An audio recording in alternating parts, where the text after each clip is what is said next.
Resuming debate, the Honourable Member for Ottawa South. Well, thank you very much, Mr. Speaker.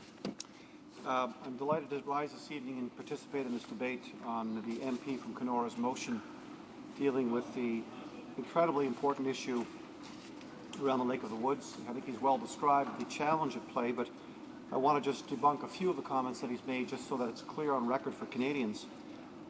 Yes, the government has taken some measures on water, important measures, for example, measures like water and wastewater effluent regulations, but unfortunately the government is not funding our municipalities to be able to move forward to actually comply with those regulations over time. Something that they refused to do when they were asked by the official opposition to bring in green conditions, clean conditions, and attach those conditions to their stimulus spending.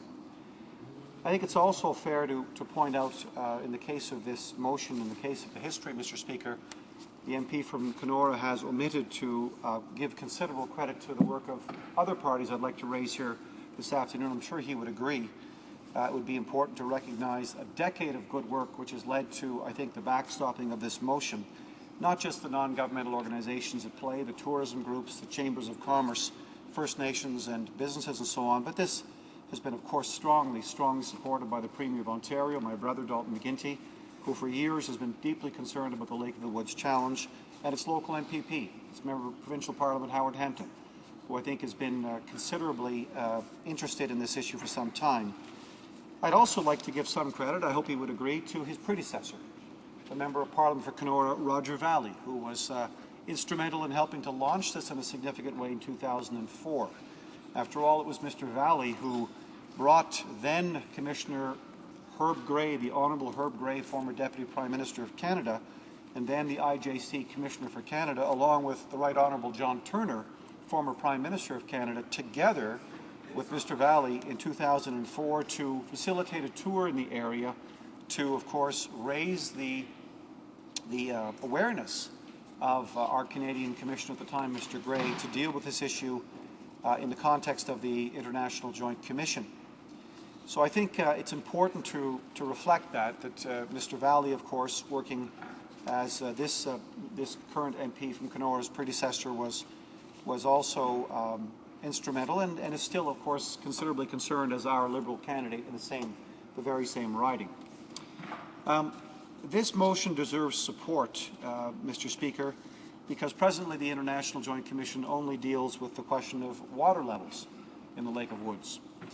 And it's a problem here now that transcends water levels by far. In fact, it's an idea whose time has come, Mr. Speaker, because increasingly we now know that if we're going to manage our watersheds properly, we have to approach management of waterways and freshwater lakes in a watershed context.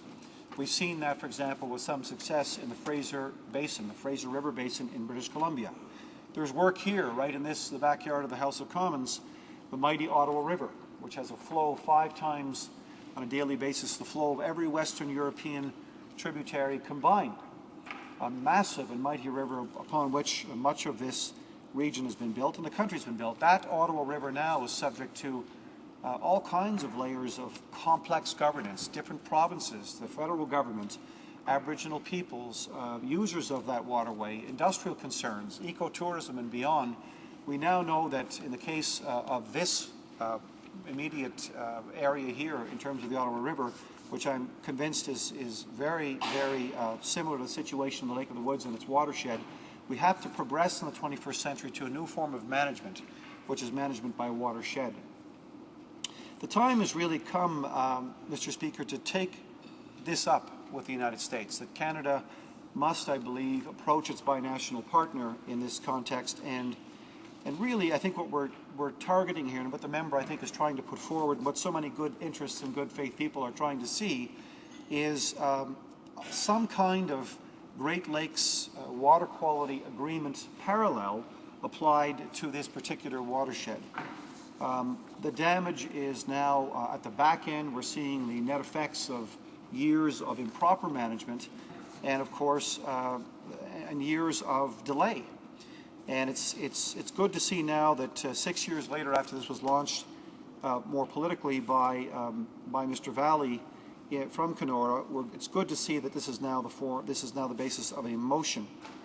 I also understand, Mr. Speaker, that the International Joint Commission has been informally helping in the region with water quality conferences, for example, and is more than seized with the immediate need to see this matter dealt with more comprehensively. As I said earlier, it really is a question of asking our government to partner with the United States to refer the matter formally to the International Joint Commission. It's a formal step, a legal step that must be taken. Of course, that would presuppose the following, and it's something that I'm sure the mover of the motion understands. It means that not only would a reference be required, but funding for a reference would have to be attached. You can't ask the IJC that has no programmatic funding of its own, and I assume that he is working through his own government, particularly his Minister of Finance, to at least put a marker down that if this was going to pass through the House of Commons, there would of course have to be funding for this reference so that it can be dealt with appropriately at the International Joint Commission. Because of course a reference, Mr. Speaker, to the IJC compels and implies public hearings. Public hearings would have to be conducted. It's quite a lengthy and arduous process, not a comprehensive one.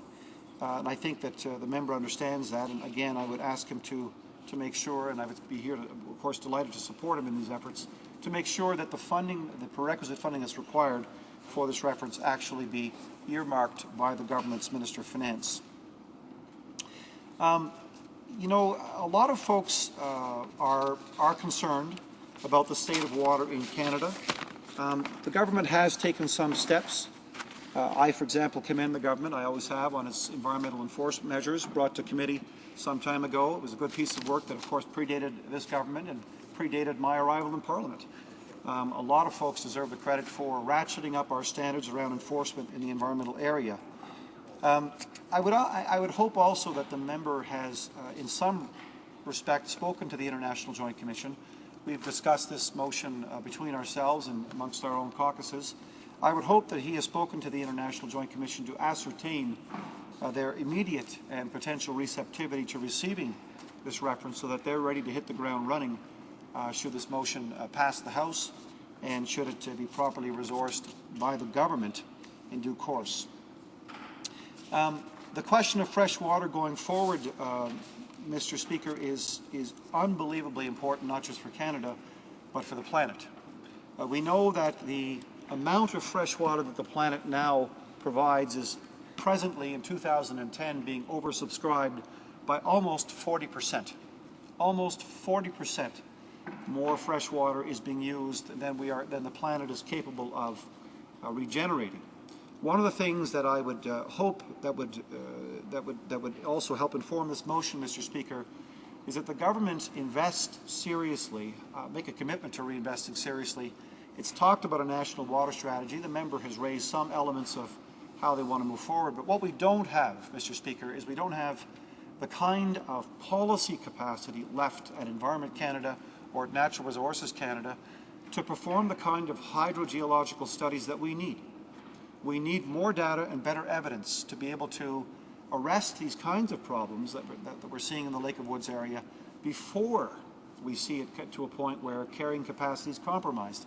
If there's anything the Gulf of Mexico crisis is teaching us, Mr. Speaker, it's reminiscent of the old Fram oil filter from television, where a mechanic would stand at the bay of the mechanic's bay and say, you can pay me now for the Fram oil filter, or you can pay me much later when the car is being towed in on the back of a tow truck because we didn't properly service the vehicle.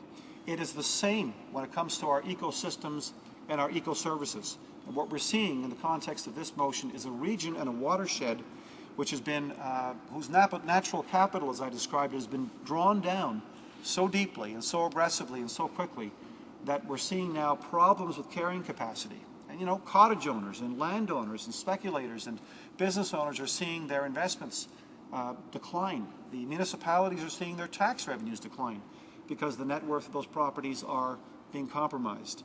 The sports fisheries, the ecotourism operations, all those things begin to add up seriously. It is that integration of the environment and the economy that's fundamental to the 21st century. And I think the mover of the motion, the member of Kenora, understands that. and I'm quite convinced it is implicit and is part of the motion that is put forward. So on that note, Mr. Speaker, I am pleased to support this motion, and I look forward to further debate in due course. Thank you, Mr. Speaker. Prise du débat. Resuming debate.